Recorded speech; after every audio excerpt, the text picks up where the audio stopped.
പറയത്തില്ല. ഇംഗ്ലീഷിൽ നമ്മൾ പുതിയൊരു വാക്ക് ഉണ്ടാക്കിയത് തെറ്റ് പറയും. പക്ഷെ നമ്മൾ വേറൊരു വാക്ക് പറയാണ് ZBTY ഉണ്ടാവുമോ? ഇല്ല. ഇല്ലാന്ന് നമ്മൾ ഏതാണ്ട് എല്ലാവരും തന്നെ പറയും.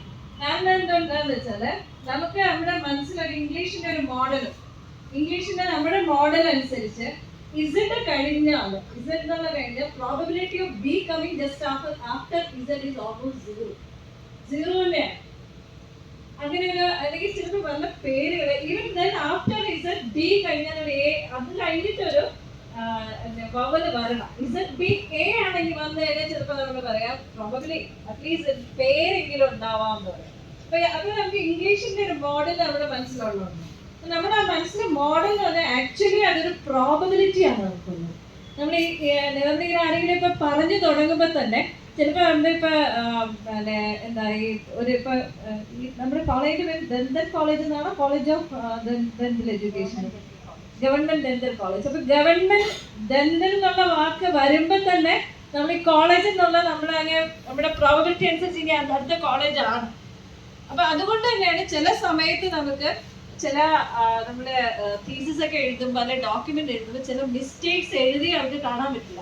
ഭയങ്കര ഗ്രോസ് മിസ്റ്റേക്ക് ഒക്കെ വരും. കാരണം നമ്മൾ ആ വാക്ക് കൂടെ ഇട്ടൊക്കെ അങ്ങ് മനസ്സിലാക്കും. അപ്പൊ വലിയ മിസ്റ്റേക്ക് വരും.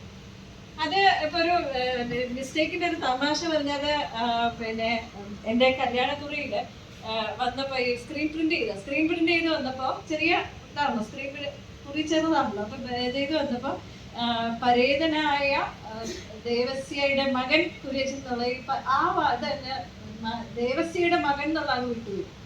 അപ്പൊ എങ്ങനെ വന്നു പരേതനായ കുര്യച്ചന്? ദീപാപി ഗോപിനാഥും പരേതനായ കുര്യച്ചൻ എന്നുള്ളത് വന്നു. കുറെ പേരൊക്കെ ഇത് എന്താ പറയുക, നമ്മള് പ്രൂഫ് റീഡിംഗ് ഒക്കെ നടത്തി. പലരും പ്രൂഫ് റീഡിംഗ് നടത്തിയിട്ടൊന്നും ഇത് കണ്ടില്ല. അത് നമ്മുടെ മനസ്സിലറിയാലോ ആരൊക്കെയാണ് തമ്മിലുള്ള കല്യാണം ഒന്നും ഇതൊക്കെ നമുക്ക് അറിയാലോ. അപ്പൊ അതുകൊണ്ടാണ് പ്രൂഫ് റീഡ് ചെയ്യുന്നവർ ആരും കണ്ടില്ല. കണ്ടത് ഒരു ഇംഗ്ലീഷ് അധ്യാപകനാണ്, ഇംഗ്ലീഷ് പ്രൊഫസർ എടുത്തു വെച്ച് നോക്കിയിട്ട് ഇതെന്താ. അപ്പൊ അദ്ദേഹം ഇങ്ങനെ കറക്റ്റ് ചെയ്ത് ട്രെയിൻഡ് ആയതുകൊണ്ടാണ് അദ്ദേഹത്തിന് പറ്റിയത്. ആ ഒരു ട്രെയിനിങ് ഉള്ളതുകൊണ്ട് മാത്രമാണ് അദ്ദേഹത്തിന്. ഞാൻ പറഞ്ഞത് നമ്മുടെ മനസ്സിൽ എപ്പോഴും പ്രഡിക്ഷൻ ഉണ്ട്, എപ്പോഴും നമ്മൾ പ്രഡിക്റ്റ് ചെയ്യും. ഇപ്പൊ ഈ റൂമിലേക്ക് കയറിയപ്പോ എനിക്ക് ഇവിടെ കയറിയ പ്രതീക്ഷയുണ്ടോ? പക്ഷേ ഇതില് നിങ്ങൾ ആരെങ്കിലും ഇവിടെ കയറിയിട്ട് ഒരു പടം മാറ്റി വെച്ചിട്ടുണ്ടെങ്കിൽ നിങ്ങൾ കയറി വരുമ്പോഴത്തേക്കും എന്തോ ഒരു പ്രശ്നമുണ്ടല്ലോ. നമ്മളിത് മുഴുവൻ പ്രഡിക്റ്റ് ചെയ്യും. ഇത്തരത്തിലുള്ള പ്രോബബിലിറ്റി മോഡൽസ് വെച്ചിട്ടാണ് നമ്മൾ ലാംഗ്വേജ് ഒക്കെ പഠിക്കുന്നത്. ആദ്യം നമ്മൾ പഠിക്കുന്ന ആദ്യം ലാംഗ്വേജ് പഠിച്ചു വരുമ്പോഴത്തേനും നമ്മുടെ ബ്രെയിനിൽ അത്രയും വാക്കുകളൊന്നുമില്ല. കുറച്ച് വാക്കുകളൊക്കെ ആയിരിക്കും നമ്മൾ ഭയങ്കര തെറ്റായിട്ടൊക്കെ കുട്ടികൾ വാക്കുകൾ തമ്മിൽ കോയിൻ ചെയ്യും. അത് കഴിഞ്ഞിട്ട് പിന്നെ നമ്മുടെ ട്രെയിനിങ് കൂടി വരും, നമ്മുടെ ഡേറ്റാബേസ് കൂടി വരും. നമ്മൾ കേട്ടോണ്ടിരിക്കുന്നതോറും നമ്മുടെ ഡേറ്റാബേസ് കൂടി വരും. നമ്മളിപ്പോ ഇവിടുന്ന് മോസ്റ്റ്ലി തിരുവനന്തപുരക്കാരൊക്കെ ആയിരിക്കും, വടക്കോട്ടുള്ളവരുണ്ടോ എന്ന് എനിക്ക് അറിയത്തില്ല. അപ്പൊ തൃശ്ശൂരുകാരൊക്കെ ഉണ്ടോ ഇവിടെ? അറിയില്ല. തൃശ്ശൂരുകാരൊക്കെ നമ്മൾ തൃശ്ശൂരൊക്കെ ഭാഷ നമ്മുടെ ഒരു ട്യൂണും ചില വാക്കുകളും ഒക്കെ വ്യത്യാസമുണ്ട്. അവിടെ ചിലപ്പോൾ ആദ്യം നമുക്ക് ഈ വാക്കുകളൊന്നും അറിയില്ല. പക്ഷെ കുറെ കാലം കഴിയുമ്പോൾ നമ്മുടെ ഡേറ്റാബേസിലേക്ക് ഈ വാക്കുകൾ വരികയും നമ്മൾ ആ വാക്കുകളൊക്കെ ഉപയോഗിക്കുകയും ആ താളം ഉപയോഗിക്കുകയും ചെയ്യും. അതാണ് നമ്മൾ ലേൺ ചെയ്യുക. ഇങ്ങനെ വരണം എന്നുണ്ടെങ്കിൽ നമുക്ക് നമ്മുടെ ബ്രെയിനിൽ കുറെ ഡേറ്റാബേസ് ഉണ്ട്. അപ്പൊ അതേപോലെ തന്നെ നമ്മുടെ ബ്രെയിൻ എങ്ങനെയാണോ ഇത് ഒരു ലാംഗ്വേജ് പഠിക്കുന്നത്, അതേപോലെ തന്നെയാണ് നമ്മുടെ ഈ മോഡലും ലാംഗ്വേജ് പഠിക്കുന്നത്. അതുകൊണ്ടാണ് ലാർജ് ലാംഗ്വേജ് മോഡൽ എന്ന് പറയുന്നത്. ലാംഗ്വേജ് മോഡൽ നേരത്തെ ഉണ്ട്. ലാംഗ്വേജ് മോഡലിലെ പ്രോബബിലിറ്റി അനുസരിച്ച് ഈ അക്ഷരം വരെയാണ് അടുത്ത, ഈ സൗണ്ട് വരെയാണ് അടുത്ത എന്തായിരിക്കും, ഈ വാക്ക് വരെയാണെങ്കിൽ അടുത്ത. ആ പ്രോബബിലിറ്റി കണ്ടുപിടിക്കായിരുന്നു ചെയ്തുകൊണ്ടിരുന്നത്. നമ്മൾ വളരെ മെനക്കെട്ട് കണ്ടുപിടിച്ചുണ്ടാക്കുന്ന മോഡലായിരുന്നു മുമ്പുണ്ടായിരുന്നത്. ഒരു ഹ്യൂജ് സെറ്റ് ഓഫ് പ്രോബബിലിറ്റീസ് ആണ്. അങ്ങനെയായിരുന്നു ആദ്യമൊക്കെ ചെയ്തിരുന്നതെങ്കിൽ പിന്നെയാണ് ഈ ലേൺ ചെയ്യാന്നുള്ള സംഗതികൾ. ഇനി നമ്മൾ പഠിക്കുമ്പോൾ ഈ പ്രോബബിലിറ്റി നോക്കിയിട്ടൊന്നും അല്ല നമ്മൾ പഠിക്കുന്നത്. നമ്മൾ ഡ്രൈവ് ചെയ്യാൻ പഠിക്കോ, സൈക്ലിംഗ് പഠിക്കോ, നടക്കാൻ പഠിക്കോ, നീന്താൻ പഠിക്കോ ചെയ്യുമ്പോൾ നമ്മൾ അതിന്റെ ഇക്വേഷൻസ് ഒന്ന് സോൾവ് ചെയ്തിട്ടല്ല പഠിക്കുക. നമ്മൾ ലേണിംഗ് ബൈ എക്സ്പീരിയൻസ് ചെയ്ത് നോക്കും. മാവിൽ എറിഞ്ഞ് നോക്കുമ്പോൾ ആദ്യം എറിഞ്ഞപ്പോൾ എന്താ അപ്പത്ത് പോയി, പിന്നെ എറിഞ്ഞപ്പോൾ അടുത്ത് വന്ന്, അങ്ങനെ പല പ്രാവശ്യം എറിഞ്ഞ് നമ്മൾ പഠിക്കും. അപ്പൊ ലേണിംഗ് ബൈ എക്സ്പീരിയൻസ് എന്നുള്ള ഇതാണ് നമ്മൾ പഠിച്ചുകൊണ്ടേയിരിക്കും. നമ്മള് ഡ്രൈവ് ചെയ്യാൻ പഠിച്ചാലും പിന്നെ നമ്മുടെ എക്സ്പീരിയൻസ് അനുസരിച്ച് നമ്മൾ എക്സ്പേർട്ട് ഡ്രൈവറൊക്കെ ആയി മാറും. പിന്നെ നമ്മുടെ ന്യൂറോൺസ് ഒക്കെ അതനുസരിച്ച് വയർ ചെയ്യും. നമുക്ക് പിന്നെ ഡ്രൈവിങ്ങിനെ പറ്റി ആലോചിക്കുകയേ വേണ്ട. നമ്മളൊക്കെ വളരെ സ്മൂത്ത് ആയിട്ട് വേറെ കാര്യങ്ങൾ ആലോചിച്ചും സംസാരിച്ചും പാട്ടുപാടിയും ഒക്കെ നമുക്ക് ഡ്രൈവ് ചെയ്യാം. അപ്പൊ ആ രീതിയിലേക്ക് നമ്മുടെ മോഡൽ ഡെവലപ്പ് ചെയ്യും. അപ്പൊ ഈ നമ്മളിപ്പോ പറയുന്ന ഈ ജനറേറ്റീവ് AI ഇത്തരം മോഡൽസ് ഒക്കെ, അതുകൊണ്ട് നമ്മൾ കേൾക്കുന്ന ഒരു വാക്കാണ് ഡീപ്പ് ലേണിംഗ് എന്നൊരു വാക്കാണ്. അപ്പൊ ബേസിക്കലി ആദ്യത്തെ നമ്മുടെ മെഷീൻസ് ഒക്കെ ഡിസൈൻ ചെയ്യുകയാണ് ചെയ്യുന്നത്. ഇപ്പൊ ഇതാണെങ്കിൽ ഈ കസേര കംഫർട്ടബിൾ ആയിട്ട് നമ്മുടെ ഹൈറ്റിന് ഇരിക്കാൻ പാകത്തിന് നമ്മൾ ഡിസൈൻ ചെയ്യുന്നത്. അപ്പൊ അതിനകത്ത് പിന്നെ ലേണിംഗ് ഒന്നുമില്ല. ഒരിക്കൽ ഡിസൈൻ ചെയ്താൽ അത് ഇക്വേഷൻസ് ഒക്കെ വെച്ച് തന്നെ ഡിസൈൻ ചെയ്താൽ അങ്ങനെ ഡിസൈൻ ചെയ്യും. അതേ സമയത്ത് നമ്മുടെ ബ്രെയിനിന്റെ പവർ എന്ന് പറയുന്നത് നമ്മളറിയാം ഹ്യൂജ് പവറാണ്. പക്ഷെ അതിനെ നോക്കിയാൽ ആ ഭാഗമൊക്കെ എന്നേക്കാൾ കൂടുതൽ എനിക്ക് അറിയാം. ന്യൂറോൺസിന്റെ കണക്ഷൻസും അതൊക്കെ അറിയാം. അപ്പൊ ഈ നമ്മുടെ ന്യൂറൽ നെറ്റ്വർക്ക് കണ്ടിന്യൂസ് ആയിട്ട് ലേൺ ചെയ്ത് നമുക്ക് എല്ലാ പവറും ഉണ്ടായത് നമ്മുടെ ട്രെയിനിങ് വഴിയാണ് എല്ലാ പവറും കിട്ടുന്നത്. അപ്പൊ അതേ മോഡലിലാണ് ന്യൂറൽ നെറ്റ്വർക്ക് ഉണ്ടാക്കിയത്.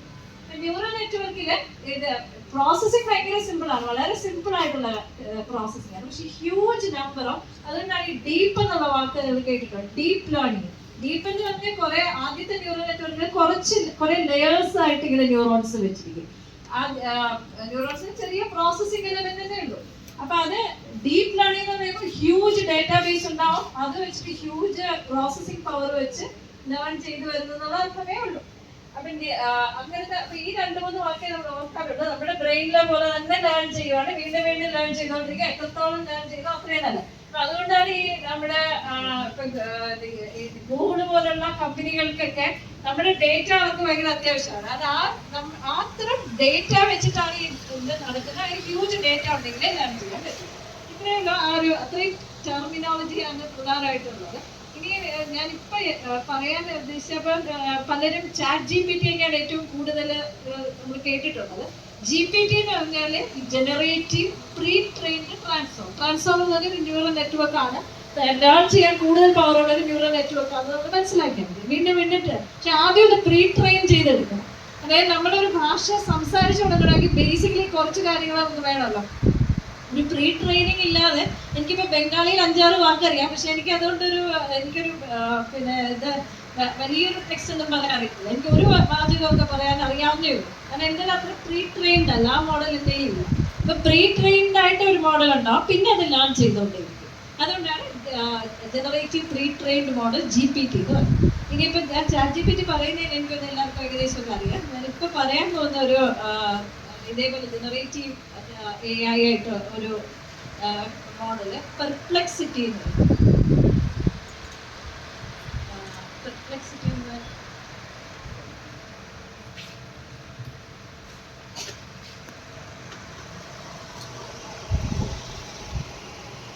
ഇത് റിസർച്ച് കമ്പാനിയൻ പോലെ നമുക്ക് ഉപയോഗിക്കാൻ പറ്റുന്നതാണ് പെർപ്ലെക്സിറ്റി. ഇത് പ്രധാനമായിട്ട് ഇതിനെ അവരാണ് വിശേഷിപ്പിക്കുന്നത് സെർച്ച് എഞ്ചിൻ പ്ലസ് ഒരു GPTയുടെ കമ്പൈൻഡ് ആണെന്ന് അവർ പറയും. ഇതൊരു സെർച്ച് എഞ്ചിൻ അല്ല, ആൻസറിങ് എഞ്ചിനാണ്. നമ്മൾ ഗൂഗിളിൽ സെർച്ച് ചെയ്യുന്നതും നമുക്ക് ആ ഒരു മേഖലയിൽ അറിയാവുന്ന ഒരാളോട് ഇപ്പൊ ഹാർഡ്വെയറായിട്ട് ബന്ധപ്പെട്ട എന്തെങ്കിലും സംശയം ഉണ്ടെങ്കിൽ ഗൂഗിളിൽ ചെയ്യുന്നതിന് പകരം ഞാൻ സനുവിനെ വിളിക്കാം, എളുപ്പമുണ്ട്, സനു ആൻസർ ചെയ്യും. മറ്റേ എനിക്ക് സെർച്ച് ചെയ്ത് കുറേ ഇത് കിട്ടുകയുള്ളൂ. ഞാൻ ഗൂഗിളിൻ്റെ 5-6 ക്ലിക്ക് ചെയ്തിട്ട് ഓരോരോ ക്ലിക്ക് ചെയ്തിട്ട് വായിച്ചു പോയാലും നല്ല പാടാണ്. പക്ഷെ ആൻസർ ചെയ്യാൻ ഒരാളുണ്ടെങ്കിൽ ചോദിച്ചാൽ പെട്ടെന്ന് തന്നെ ആൻസർ ചെയ്യും. ഈ പെർപ്ലെക്സിറ്റി ഒരു ആൻസറിങ് എഞ്ചിനാണ്. ഇതിലെ പ്രത്യേകത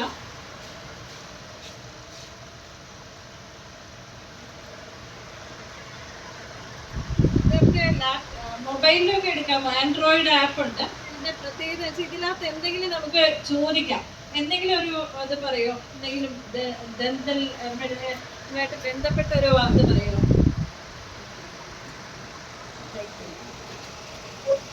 എന്തെങ്കിലും ഒരു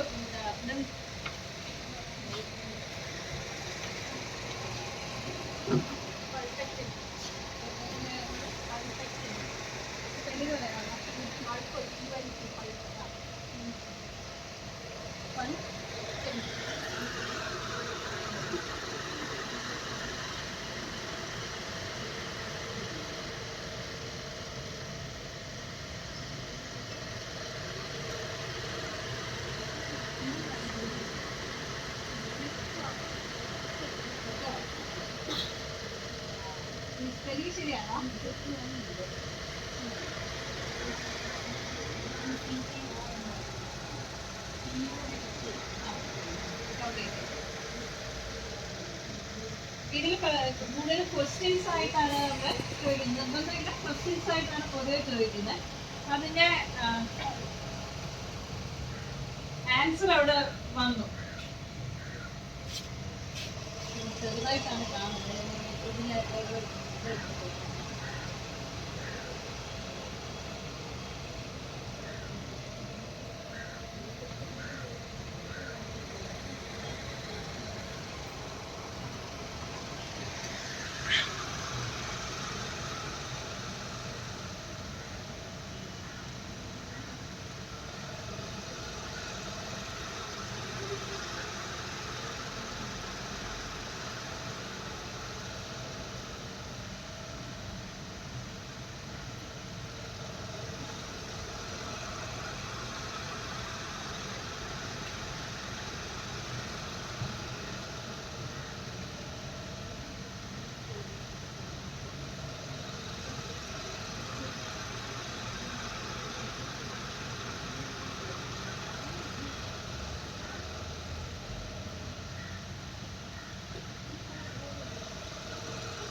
പറയാം. പിന്നെ എങ്ങനെയാണെന്ന് വെച്ചാൽ നമ്മളെ ക്വസ്റ്റ്യൻസ് ആയിട്ട് നമുക്ക് ചോദിക്കാം. ഇപ്പൊ ക്വസ്റ്റ്യൻസിന്റെ ആൻസർ വരുന്നതില് സൈറ്റേഷൻസും കൂടെ വരും. അപ്പൊ ഇതിന്റെ ഇപ്പം ഞാൻ ഉപയോഗിച്ചപ്പോൾ എനിക്കുള്ള അഡ്വാൻറ്റേജ്, നമുക്ക് ഒട്ടും അറിഞ്ഞുകൂടാത്തൊരു വിഷയമാണെങ്കിൽ, അല്ലെങ്കിൽ വളരെ പരിമിതമായ അറിവേ ഉള്ളെങ്കിൽ, തീരെ അറിഞ്ഞൂടെങ്കിലും നമ്മൾ ഇതിൽ ചെയ്യുമ്പോഴത്തേക്ക് സൈറ്റേഷൻസ് വരും, കുറെ പേപ്പേഴ്സിന്റെ സൈറ്റേഷൻ വരും. അപ്പൊ അത് ക്ലിക്ക് ചെയ്ത് നമുക്ക് ആ പേപ്പറിലേക്ക് പോവാം. പിന്നെ 3 പ്രോംപ്റ്റ് ക്വസ്റ്റ്യൻ അവർ തന്നെ തരും, ഇതുമായിട്ട് റിലേറ്റ് ചെയ്തിട്ടുള്ള ക്വസ്റ്റ്യൻസ് അവർ സജസ്റ്റ് ചെയ്യും. അപ്പൊ ആ ക്വസ്റ്റ്യൻസ് പിന്നെ നമുക്ക് ക്ലിക്ക് ചെയ്യാം. അപ്പൊ നമുക്ക് തീരെ അറിയത്തില്ല, പക്ഷെ ആ ക്വസ്റ്റ്യൻ കാണുമ്പോൾ ഇങ്ങനെ അതിനൊരു വശം ഉണ്ടല്ലേ എന്ന് മനസ്സിലാവും. അപ്പൊ അതിൽ നമ്മൾ ക്ലിക്ക് ചെയ്യും. എഗെയിൻ അത് സൈറ്റേഷൻസ് റിയൽ പേപ്പേഴ്സ് ആണ്.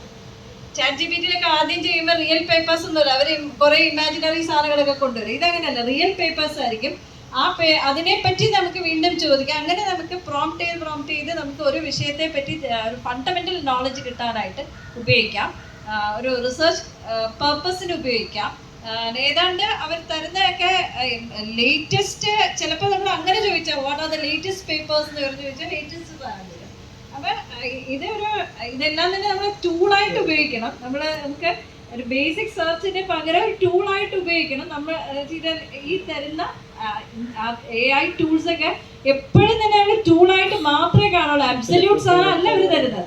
നമ്മുടെ ഇന്റലിജൻസ് അതിനൊക്കെ ഉപയോഗിക്കണം. പക്ഷെ നമുക്ക് ഫാസ്റ്റ് ആയിട്ട് ചില കാര്യങ്ങൾ മൊബൈലില് ആൻഡ്രോയിഡ് ഇതിലുണ്ട്. പെർപ്ലെക്സിറ്റി മൊബൈലിൽ നിങ്ങളത് സെർച്ച് ചെയ്യാമോ? പെർപ്ലെക്സിറ്റി സെർച്ച് ചെയ്ത് ആൻഡ്രോയിഡ് ആപ്പ് ഉണ്ട്. അപ്പൊ അത് നമുക്ക് ഡൗൺലോഡ് ചെയ്യാം.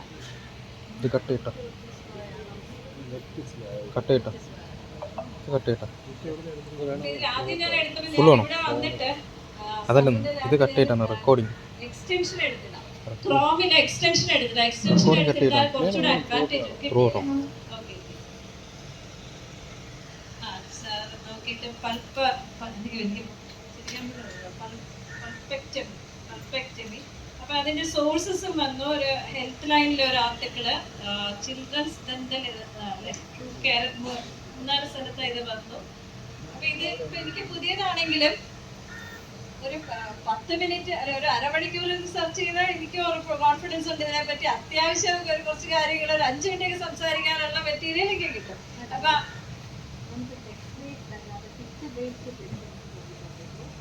ഇതിനകത്ത് പിക്ചർ ബേസ് ChatGPT ഇല്ല, പക്ഷെ വേറെ ചില AI ടൂൾസ് ഉണ്ട്. പിന്നെ പിക്ചർ കൊടുക്കാൻ പറ്റില്ല. ChatGPT-ലും പിക്ചർ കൊടുക്കാൻ പറ്റില്ല. ആ AI ടൂൾസ് ഒക്കെ എന്താണ് ഓപ്പൺ സോഴ്സ് ആണോ എന്ന് അറിയില്ല. ഡ്രാഗൺ പിക്ചർ ഇത് ചെയ്യാനുള്ള, പിക്ചർ വരയ്ക്കാനോ ഒക്കെ ചില ടൂൾസ് ഉണ്ട്. ഓപ്പൺ ആണ്, പക്ഷെ അതിന്റെ കുറച്ച് അഡ്വാൻസ്ഡ് വെർഷൻ കിട്ടണമെങ്കിൽ പേ ചെയ്യും. $20 ആണ്. മന്താണോ പറയാറാണോ നോക്കിയില്ല. അപ്പൊ അതുണ്ടെങ്കിൽ ഇതിന് കോ പൈലറ്റ് എന്നൊരു സാധനമുണ്ട്. അത് നമുക്ക് റിസർച്ച് അസിസ്റ്റന്റ് എന്നാണ് ഇവർ പറയുന്നത്. അപ്പൊ കുറച്ചുകൂടി നമുക്ക് അവര് നമ്മുടെ ക്വസ്റ്റ്യൻ അണ്ടർസ്റ്റാൻഡ് ചെയ്തിട്ട് ക്വസ്റ്റ്യൻ റീഫ്രേസ് ചെയ്യാൻ കോൺവെർസേഷണൽ മോഡൊക്കെ വരും. അതൊന്നും ഇല്ലെങ്കിലും ഒരുമാതിരിപ്പെട്ട ഇത്തരം കാര്യങ്ങളൊക്കെ നമുക്ക് പെയ്ഡ് അല്ലാത്ത വെർഷൻ വെച്ച് തന്നെ നമുക്ക് അത്യാവശ്യം ഉപയോഗിക്കാൻ പറ്റുന്നുണ്ട്. പേയ്മെന്റിലേക്ക് ഇവിടെ പോകണമെന്നില്ല, അല്ലാതെ തന്നെ ഇത് ഉപയോഗിക്കും. അപ്പൊ ഇതിനെ ഇങ്ങനെയല്ല, ആപ്പിലാണ് നമുക്ക് മൊബൈലിൽ ഉപയോഗിക്കാം. നമ്മുടെ കംഫർട്ട് ലാപ്ടോപ്പിൽ പലപ്പോഴും നമുക്ക് സിസ്റ്റത്തിൽ തന്നെ അല്ലേ, പക്ഷെ നമുക്ക് എവിടെയെങ്കിലും പെട്ടെന്ന് ഉപയോഗിക്കണമെങ്കിൽ എക്സ്റ്റൻഷൻ എടുക്കാനുള്ള ഒരു അഡ്വാൻറ്റേജ് എന്താ വെച്ചാല് ഒരു വെബ്സൈറ്റ് നമ്മൾ എടുത്തു, അതിന് നമുക്ക് വലിയൊരു ഡോക്യുമെന്റ് ആണെന്ന് വെച്ചു, പക്ഷെ നമുക്ക് ഇത് മുഴുവൻ ഇപ്പൊ വായിക്കാൻ നേരമില്ല, അല്ലെങ്കിൽ നമുക്കൊരു പുതിയൊരു നോട്ട് പ്രിപ്പയർ ചെയ്യണം ബേസ് ചെയ്ത്, അങ്ങനെയാണെന്നുണ്ടെങ്കിൽ സമ്മറൈസ് എന്നൊരു ഓപ്ഷൻ, അത് എക്സ്റ്റൻഷനെ മാത്രമേ കണ്ടുള്ളൂ, സമ്മറൈസ്. അപ്പൊ ഒരു വലിയ 10-20 പേജ് ഉള്ള ഡോക്യുമെന്റ് ആണെങ്കിൽ അത് സമ്മറൈസ് ചെയ്യുന്നത്. അപ്പൊ ഇതിന് അടുത്ത അഡ്വാൻറ്റേജ് ഇതിനകത്ത് നമ്മുടെ ഇപ്പൊ സെർച്ച് എഞ്ചിനുമായിട്ട് എങ്ങനെയാണ് ഇത് വ്യത്യാസമുള്ളതെന്ന് പറഞ്ഞാൽ, സെർച്ച് എഞ്ചിനിൽ നമ്മൾ സെർച്ച് ചെയ്ത് വായിച്ച് അതിനെ ഒന്ന് മനസ്സിലാക്കി ഒരു നോട്ട് പ്രിപ്പയർ ചെയ്യുന്നതിന് പകരം ഇവരാണെങ്കിൽ മിക്കവാറും ക്വസ്റ്റ്യൻസ് ആണ് ഇതിന് ചോദിച്ചു കഴിഞ്ഞാല് അവര് പല പേപ്പേഴ്സിന് സമ്മറൈസ് ചെയ്തിട്ടാണ് നമുക്ക് തരുന്നത്. അതുകൊണ്ടാണ് ആൻസർ ചെയ്യാത്തത്. അപ്പൊ അതിന്റെ അഡ്വാൻറ്റേജ്. പക്ഷെ എനിക്ക് ഏറ്റവും ഇഷ്ടപ്പെട്ടത് സൈറ്റേഷൻ ഉണ്ടാകുന്നതാണ്. സൈറ്റേഷൻ ഉള്ളതുകൊണ്ട് നമുക്കൊരു ഓപ്പണിംഗ് ആണ്, നമുക്ക് വേറൊരു പേപ്പർ വായിക്കാം, പിന്നെ അതിൽ നിന്ന് നമുക്ക് വേറെ പേപ്പർ വായിക്കാം. അങ്ങനെ ഒരു റിസർച്ച് പർപ്പസിനും ബേസിക് ഫണ്ടമെന്റൽ ആയിട്ടൊരു കാര്യം അറിയാനും റിസർച്ച് പേപ്പേഴ്സ് ആയിട്ട് തന്നെ നമുക്ക് മറ്റു പലപ്പോഴും നമുക്കുള്ള പ്രശ്നം എന്ന് വെച്ചാൽ നമ്മൾ ഈ കാണുന്ന സൈറ്റ് എന്താ പറയുക റിലയബിൾ ആണോ ഒത്തന്റിക് ആണോ എന്ന് ഭയങ്കര സംശയമാണ്. എനിക്കത് ഹെൽത്തിന്റെ ഫീൽഡിലൊക്കെ അത് കുറച്ചുകൂടെ പ്രശ്നമായിരിക്കും. ഞാൻ അല്ലാത്ത ഒരുപാട് മെറ്റീരിയൽ വരുന്നുണ്ട്. പക്ഷെ ഇതിനാകുമ്പോഴത്തേനും അങ്ങനെയല്ല, റിസർച്ച് പേപ്പേഴ്സ് നമ്മൾ നോക്കിയിട്ട് നമുക്ക് പിന്നെ അതിൽ നിന്ന് ഇങ്ങനെ ഇത് ചെയ്ത് പോവാം. അപ്പൊ എനിക്കറിയില്ല സമയം എത്ര ആയെന്ന് അറിയില്ല. അപ്പൊ ഇതൊന്നും എന്തെങ്കിലും പെർപ്ലെക്സിറ്റി ഒന്ന് നോക്കി റിസർച്ചേഴ്സ് വ്യാപകമായിട്ട് ഇപ്പൊ ഉപയോഗിക്കുന്നുണ്ട്. അപ്പൊ ആ തരത്തില് യൂസ്ഫുൾ ആകുന്ന ഒരു കാര്യമായിട്ടാണ് ഞാനത് ഇൻട്രൊഡ്യൂസ് ചെയ്യാൻ വിചാരിച്ചത്. വേറെ എന്തെങ്കിലും റിലേറ്റഡ് ആയിട്ടൊക്കെ എന്തെങ്കിലും ഉണ്ടെങ്കിൽ അറിയാവുന്ന പദ്ധതിക്കുള്ളിൽ നിന്ന് പറയാം.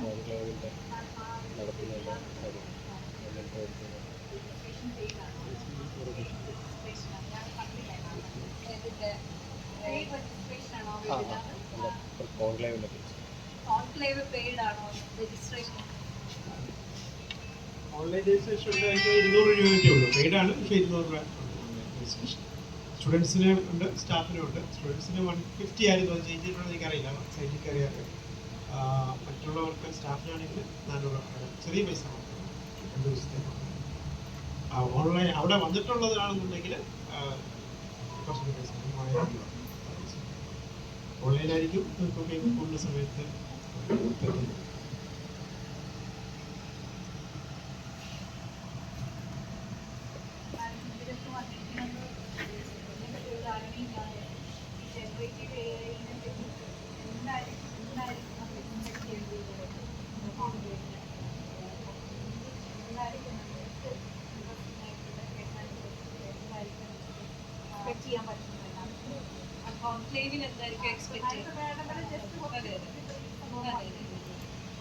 എഡ്യൂക്കേഷനുമായിട്ട് ബന്ധപ്പെട്ടാണ് കൂടുതൽ. എഡ്യൂക്കേഷനിൽ എങ്ങനെയാണെങ്കിൽ ഫ്യൂച്ചർ ഓഫ് എഡ്യൂക്കേഷനിൽ ഭയങ്കര വ്യത്യാസമുണ്ടല്ലോ. നമ്മൾ ആ ഒരു പഴയ ഒരു കാലമല്ല ഇനി പഠനം എന്ന് പറയുന്നത് വേറൊരു രീതിയിലായി.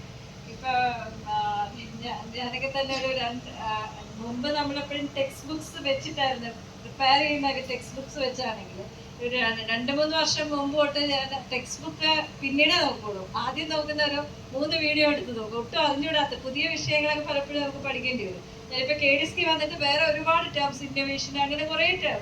ഇതിലൊരു 3-4 4ാമത്തെ വീഡിയോയിൽ, ആദ്യത്തെ വീഡിയോയിൽ കറക്റ്റ് മനസ്സിലാവത്തില്ല, ചെറിയൊരു ഇത് കിട്ടും. 3ാമത്തെ വീഡിയോ 4ാമത്തെ പ്രശ്നമാണ്. ഇതിന് താഴെയുള്ള ക്വസ്റ്റ്യൻസ് ഒന്ന് കാണിക്കാം. ഇത് സോഴ്സസ് അവർ എഴുതിയിരിക്കുന്നത്. ഇത് മാത്രമല്ല, നമുക്ക് ഇതിനെ എടുക്കുമ്പോൾ തന്നെ ഏത് സോഴ്സിൽ നിന്ന് എടുക്കാമെന്ന് പറയും. അതായത് നമുക്ക് വിക്കിപീഡിയ നിന്നാണോ എടുക്കേണ്ടത്, അതോ യൂട്യൂബിൽ നിന്നാണോ? യൂട്യൂബിൽ നിന്നാണ് ലിങ്ക് എടുത്തു തരും. അത് അക്കാഡമിക് ആണോ, നമ്മൾ സെർച്ച് ചെയ്യുന്ന അക്കാഡമിക് ആണോ? ഇനി സോഷ്യൽ മീഡിയ ഒരു പ്ലാറ്റ്ഫോം കുട്ടികൾക്ക് ഉപയോഗിക്കുന്നത് റെഡിറ്റ് എന്ന് പറഞ്ഞൊരു ഇതുണ്ട്, സോഷ്യൽ മീഡിയ പ്ലാറ്റ്ഫോം ഉണ്ട്. അപ്പൊ റെഡിറ്റ് ചെയ്തതിന്റെ അതാണ് അവിടെ കൊടുത്തിരിക്കുന്നത്. മുകളിൽ സൈറ്റ് ചെയ്തതിന്റെ ഓരോ സൈറ്റേഷൻ എവിടെ നിന്നാണെന്നുള്ളതാണ് കൊടുത്തിരിക്കുന്നത്. താഴോട്ട് വന്നാൽ ഇത് കാണും, ക്വസ്റ്റ്യൻസ് കാണാം. കുറച്ച് താഴോട്ട് വരുമ്പോൾ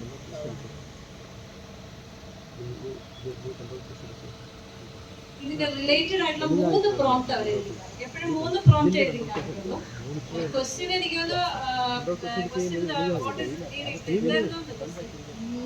അതിന്റെ കൂടെ what are the different types of നീ റീപ്ലേസ്മെന്റ് സർജറി, പിന്നെ അപ്പൊ അത് ക്ലിക്ക് ചെയ്താൽ അതിന്റെ ഉത്തരം വരും. അത് ഇനി അതിന് താഴോട്ട് വന്നാൽ ഇതുമായിട്ട് റിലേറ്റ് ചെയ്ത വേറെ 3 ക്വസ്റ്റ്യൻ വരും. അപ്പൊ വാട്ട് ഇസ് ഇറ്റ്, ഇപ്പൊ എനിക്കാണ് ടോട്ടലും പാർഷ്യലും നമ്മളൊരാളെ എത്തിയിട്ട് PG സ്റ്റുഡൻറ് വായിച്ചിട്ട് വന്ന് പ്രസന്റ് ചെയ്യുന്ന പറയുന്ന പോലെ 4-5 പേപ്പർ വായിച്ചിട്ട് പ്രസന്റ് ചെയ്യുന്ന പോലെയാണ് ആദ്യത്തെ ആൻസർ. പിന്നീടാണ് കൂടുതൽ പ്രോംപ്റ്റ്സ് വരുന്നത്. ഗൂഗിളിൽ അങ്ങനെയില്ല, സെർച്ച് ഇത് search plus text generation. GPT plus ഗൂഗിളല്ല സെർച്ച് എഞ്ചിൻ. അപ്പൊ അതുകൊണ്ടാണ് സെർച്ച് എഞ്ചിനീയർ നമ്മുടെ അടുത്ത ആൻസറിങ് എഞ്ചിൻ എന്നുള്ള ഒരു സംഭവം. Okay, thank you.